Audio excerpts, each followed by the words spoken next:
En effet, un chantier artistique dont on est très content.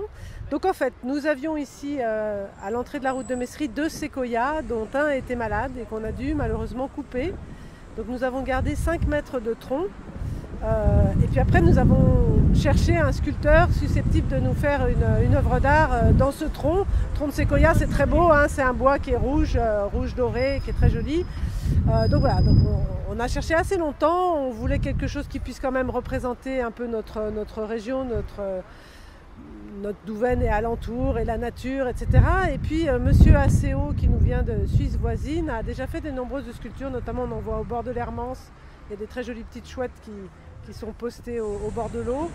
Et du coup on l'a contacté et il nous a dit moi je peux vous faire quelque chose, et on lui a demandé s'il pouvait nous faire quelque chose sur la thématique des animaux, de la faune régionale. Donc sur cette sculpture, on va retrouver un cheval, des blaireaux, une biche, un faisan, des rapaces, un poisson, une berge, une carpe, qu'est-ce qu'il y a encore, un crapaud, enfin voilà, tout un tas d'animaux, des hérons, des animaux qu'on voit nous dans la campagne alentour et qui symbolisent bien notre région. Au sommet se trouvera le loup, puisque Saint-Loup, c'est le saint patron de la commune. Et donc, il va chapeauter, on aura un grand loup qui veillera sur cette sculpture monumentale à l'entrée de Douvaine. Voilà. Donc, monsieur Acéo travaille avec deux personnes, deux aides artistes qui travaillent avec lui. C'est un travail qui va durer probablement à peu près 2 mois en tout, donc qui est déjà commencé depuis bientôt 1 mois. Il sculpte en fonction aussi du bois qu'il a sous la main et sous les yeux, et en fonction des veines du bois, de sa dureté, de l'écorce qui a été enlevée, etc. Et il sculpte aussi en fonction de son inspiration du jour, puisque de temps en temps il se lève le matin en disant voilà, je sais, le renard c'est là que je vais le mettre et pas ailleurs, parce que c'est là qu'il sera beau et qu'il sera bien en valeur. Voilà. Donc aujourd'hui c'est les 10 ans du Géoparc, il y a une journée un peu spéciale autour de l'arbre. Donc il y a des écoles qui sont passées ce matin, qui vont passer cet après-midi pour voir aussi ce travail, échanger avec le sculpteur et ses collègues, sachant qu'ils sont très très sympas, ils échangent volontiers avec les gens qui passent, ils leur expliquent leur travail, leur montrent ce qu'ils ont déjà fait, etc. Là vous avez les échafaudages, on est obligé pour pouvoir aller sculpter un petit peu en hauteur, mais je vous invite à revenir au début juin quand ça sera fini pour venir voir la sculpture dans sa totalité, telle que pourront l'admirer les nombreux automobilistes et les Douvainois qui passent devant tous les jours, et on se réjouit du résultat final.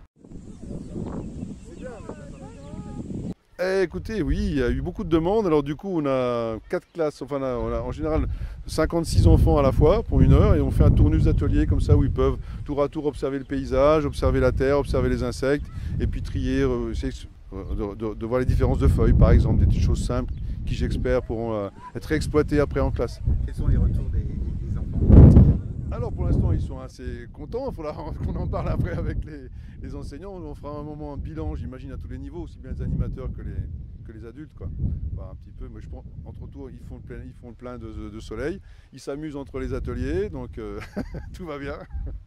Donc ce parc, c'est un parc qui a quelques années maintenant, qui a été mis en place sous la mandature précédente et qui se voulait être un parc un petit peu de loisirs avec des petits agrès, des choses comme ça, et surtout où on a replanté tout un tas d'essences de fruitiers notamment un peu anciens, des variétés un petit peu anciennes à l'initiative de Monsieur Lépine qui est là-bas derrière avec un petit bonnet qu'on ira voir tout à l'heure pour échanger avec lui. Donc aujourd'hui, comme c'est la journée de l'arbre, les classes que vous voyez dans le paysage là viennent à tour de rôle pour découvrir un petit peu différentes essences d'arbres. Il y a aussi un petit test là pour qu'ils se rendent compte que la densité des bois est aussi très différente, que le chêne par exemple c'est très lourd par rapport au pin qui est très léger. Donc on a monsieur Jacquier qui est le menuisier ébéniste qui nous a préparé des petits tasseaux tous exactement rigoureusement de la même taille pour que les enfants se rendent compte justement de la différence de poids entre ces deux bois. Et il y a plusieurs essences de bois, comme ça ils peuvent faire un petit peu comparer. Et puis ils découvrent avec Jean-Luc les différences entre les arbres. Ils ont un petit cahier aussi d'exploration pour voir les feuilles, les écorces, etc. Enfin, faire vraiment de la découverte en matière, je ne sais pas si on appelle ça de l'herboristerie, parce que je pense que comme c'est les arbres, c'est encore une autre classification, mais voilà, ils essayent de découvrir vraiment les différences Et voilà, et quels sont les fruits portés par ces arbres. Et il devait y avoir aussi, je ne sais pas où ils ont été mis, mais on va demander à Monsieur Lépine, la pose de nichoirs pour les oiseaux. Donc sachant que comme ça, comme c'est une journée autour de l'arbre, et ben on parle aussi de quel est le rôle de l'arbre dans la nature, indépendamment du fait qu'il nous fait de l'ombre, qu'il retient de l'eau.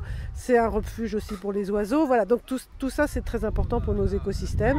Et aujourd'hui, on sait combien il faut les protéger et donc combien la sensibilisation précoce avec tous nos jeunes élèves d'élémentaire qui sont là est importante. Donc, en plus, on a le soleil cet après-midi, donc on profite de cette belle après-midi pour faire ça avec tout ce petit monde.